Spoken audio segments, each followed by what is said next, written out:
What's going on, guys? This is the second episode of PAX Perspective of the week, and this week we got out of. I have a guest star with me, namely ALyant Games. What's up, man? How you doing? Well, we just got out of the Teen Titans Go to the Movies, and we are going to do a full spoiler discussion. I already did a review that is up right now on my channel. A link will be in the description. But I just wanted to talk about some of these spoiler filled thoughts I had on the movie and just my thoughts on it as a whole. And I thought it would be a really good idea just to have a younger fan with me who's watched a lot of the Teen Titans Go series. Isn't that right? Yeah. You've watched a good amount. What have you liked the series a lot, or how you think about it? I like the series a lot, but I don't quite think that the movie is based on the episodes just because we meet Slade sometimes in the episodes. Mm-hmm. But like in the movie, it was their first time meeting him. So I think there was kind of a time frame to it. So the movie very much felt like its own thing. And what do you think about the movie overall? I think it was a good, well put together, well animated movie. They got they got a bunch of good points in it, Mm-hmm. and they just have a lot of good jokes, and the ones that land are great. Oh yeah, you were right about that. I went into this movie a lot more relaxed this time around, just because I had to take off the critic goggles, seeing it for my second time, and just enjoy it as a movie. And there's a lot to enjoy if you're, like I said in the review, if you the more you like these DC properties and these superheroes, the more fun the movie is. Yeah.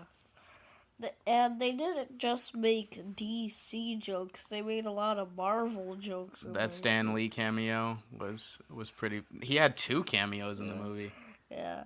And that they called Slade Deadpool Several in times. the beginning. Yeah, I definitely was a bit more relaxed this time going in, like I said, and I was able to notice a lot more references and little Easter eggs that I picked up the second time around. There's so much love in the backgrounds of these movies. There's so many paintings because a lot of the movie takes place on the Warner Brothers lot. So a lot of times you'll see Batman the animated series stills when they're showing all the trailers for the upcoming movies. You see Batman in the animated series style, and a lot of like in the movie, you see when they're all at the movie premiere, you see all these random superheroes that some are lesser known, some are more popular. So this is a superhero fan's dream for a movie.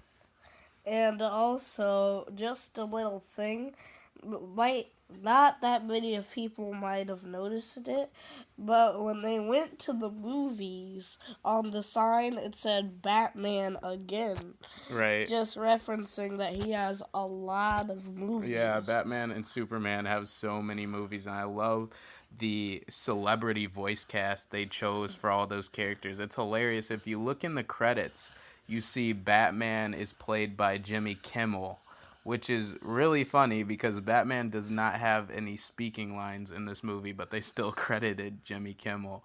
And Superman is played by Nick Cage himself, who is supposed to have his very own superhero movie, his own Superman movie, but they give him a voice cast. And when Superman is like thrown around with kryptonite by the Titans, Robin's like, "What are you doing to Superman? He's a national treasure." I'm like, wow, they're just tipping their hat to every movie they can. Yeah. They make a lot of references to a lot of movies that not just DC fans, but if you're just a full like superhero movie fan, that then you know all the references they Exactly. made. I love how much, yeah, you're totally right. I love how much credit this movie gives to both movie tropes as a whole. Like when Slade first walks in, he's like, "Ah, the ditronium crystal, the perfect plot device." And I'm like, "Wow. They're having fun with just movie tropes in general, not just superhero movie tropes." So I really enjoyed that. and the fourth wall breaks. Yes, yes. Like, Quite a few fourth wall breaks. like the inspirational music that's Oh supposed to yeah. make you feel better again. Upbeat, upbeat. Everybody's getting it's an upbeat inspire. Yeah, I think his dad is a cop. Right. So the music is very well produced. It is. It is. Yeah. And yeah. Although it's very the music, I could see that the music is probably in a different direction and a different type of beat than the other series, probably because it was by a different person. Yeah, and they totally mixed the styles up. And like especially with the animation. The reason why the musical sequences, although there may be one too many, my favorite is Robin's movie sequence where he just says, "Oh, it'll have special effects, and my special effects will have special effects. Even my cape will be special effects."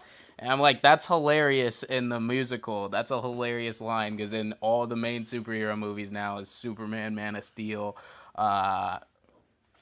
all Batman's Justice League, all that. This cape is always special effects, so they really know what they're talking about, even when it seems like a throwaway line. In that Robin musical, you have references, you have stills and backgrounds from the animated series. They show Robin's bird plane like flying up in the moon, like it did in the 1989 Tim Burton Batman. Like, there's so many references, it's too many to count, honestly, even for a diehard DC fan. But I'm sure some college will take the time to actually count all of the fourth wall breaks and stuff that it has. Oh yeah, there are too many to count for the purposes of this video, but there is a lot of them, and there's a lot of fun to be had.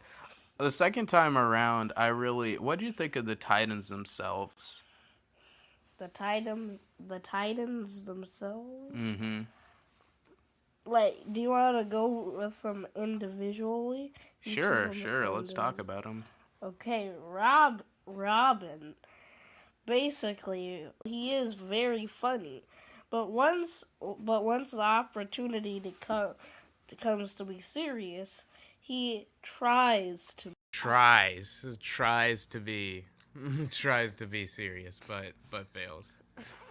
But like kind of like the lesson of the overall movie is that it's okay. You don't have to try to be something you're not. Like, because I was very much like, oh, this isn't my Teen Titans.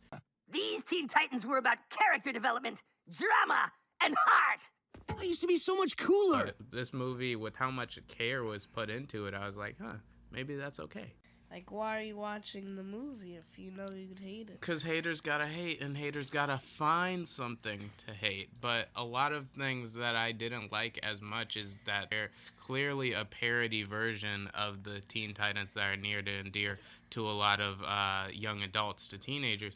But one thing I noticed, especially the second time, is although they're very much different characters, they still got the relationship. They're much goofier versions of the Titans I grew up with, but they still got the relationship dynamics on par. Like Robin and Starfire clearly care for each other a lot.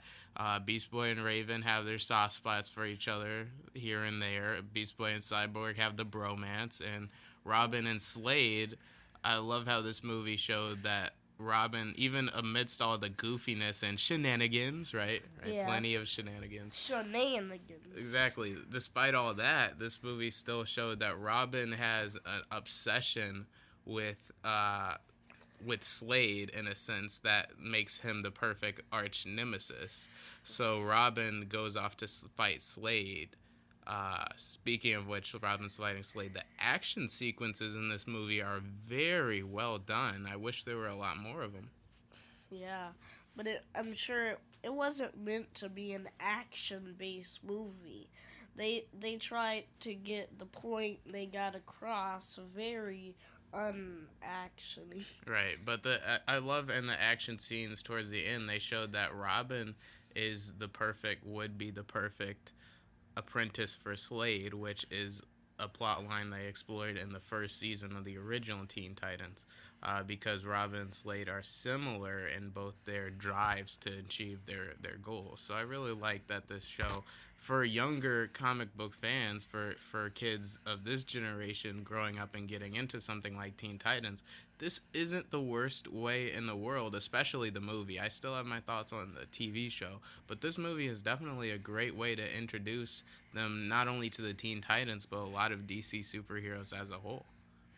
And also, can we talk about the ending for a Oh, minute? yes, the ending.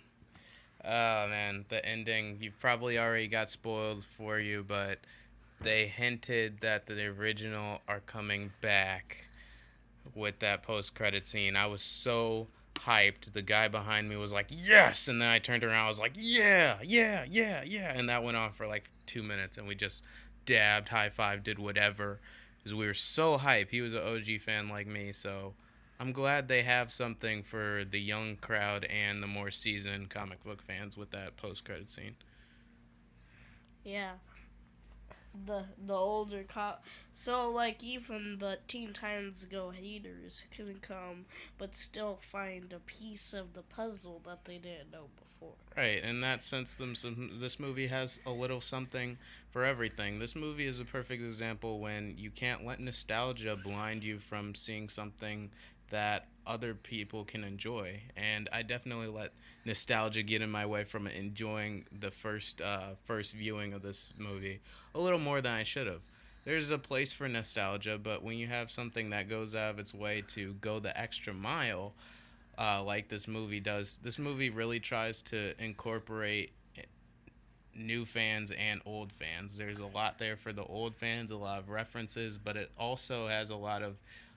It's a great uh, Opening. right. It's a great starting point for newer superhero and DC comic book fans. So this movie is definitely better than I gave it credit for in the original review. This is the first time ever in this channel that I'm gonna change my rating, but I'm just gonna give it a slight bump to 3.5 out of 5 stars. I still don't like the Go style per se, but at the same time, the goofiness of Teen Titans Go allows it to be able to make fun of the superhero tropes like the serious shows can't. This movie is a little better, so it's not okay. It's good for what it is, and it's self-aware. It knows what it is, and it has fun with it. So it's 3.5 out of 5. What would you go 3.5 or stars at the highest. at the highest? Yeah, either or. This is my first time doing an audio-based format. If you liked this kind of review for the PAX Perspective of the Week sections, be sure to leave a like and comment down below. I am Pack. Thanks for watching. Thanks so much for hearing our perspective, and we are going to be updating. If you want to stay updated for future content, all my social media links are in the description below. Follow me on Facebook, Instagram, Twitter, whatever is your go-to social media platform of choice. I am Pack, and thanks so much for hearing our perspective, and we're out for now. Peace.